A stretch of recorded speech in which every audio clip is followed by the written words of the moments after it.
we're back now and we're at the main entrance to my house. So yeah, the main entrance is actually a stairwell going up to the main door.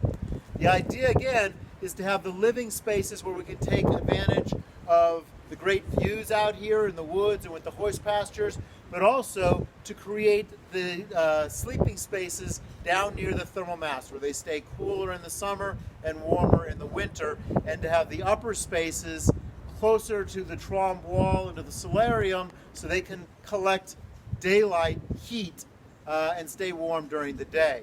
So you'll notice that a particular feature of passive solar design is the north wall doesn't have much on it. We want to minimize the penetrations and fenestration in the north wall because that's going to lead to no gain. We get no solar gain from that, but potential compromises of the envelope. So this is a pretty typical kind of design. There's the north wall, and we've got just one window for a bathroom, and we've got up there some louvers. That's for a whole house fan that I'll show you in the next video. And then the main entrance to the house. But other than that, not a lot of window spaces. All the natural light comes from the south, and in our case, the east and west walls. So let's go on up into the house.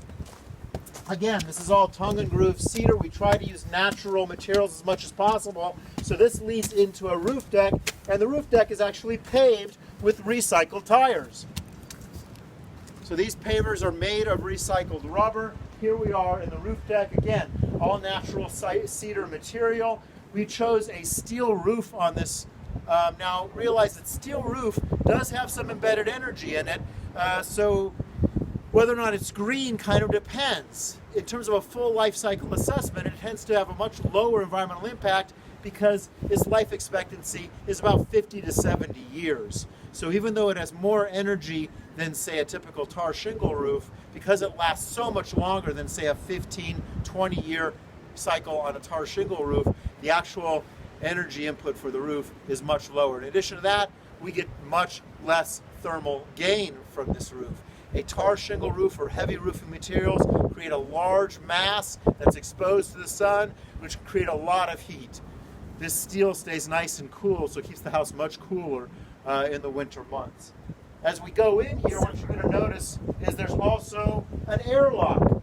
Because this is the north wall, we don't just walk right into the main space of the house, we walk into a transition space. And here we are coming in to the main room or the grand room of the home. Typical passive solar design, a large open space, high ceiling, great thermal connectivity, great air movement between all the spaces. It also has green features like locally harvested southern yellow pine, maple floors, all low VOC features to the house, including the paints, the furnishings, etc. Here's the Trombe wall. Notice the striations on the inside. That's what I was talking about before. That's to create more surface area so it's more likely to dissipate heat into the house. It's also, the cinder blocks are laid in such a way where they have more thermal mass on the outside and less on the inside, or density, I should say, which gives them a propensity to move their heat inward. You're going to notice down here, we've got glass blocks.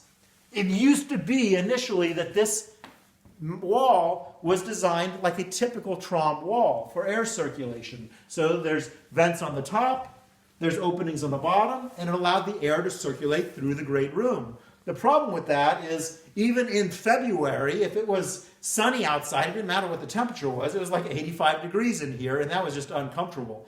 So instead, we've blocked that off and made this wall focus on solar storage. Essentially, the sun hits this, warms this mass, which is connected with the Trombe wall beneath us at the greenhouse and connected with the slab that the whole house is built on to collect the sun's heat during the day and keep the house warmer into the evening. And then we've got the solarium over here, which is a large glass area which provides all of our heating during the day.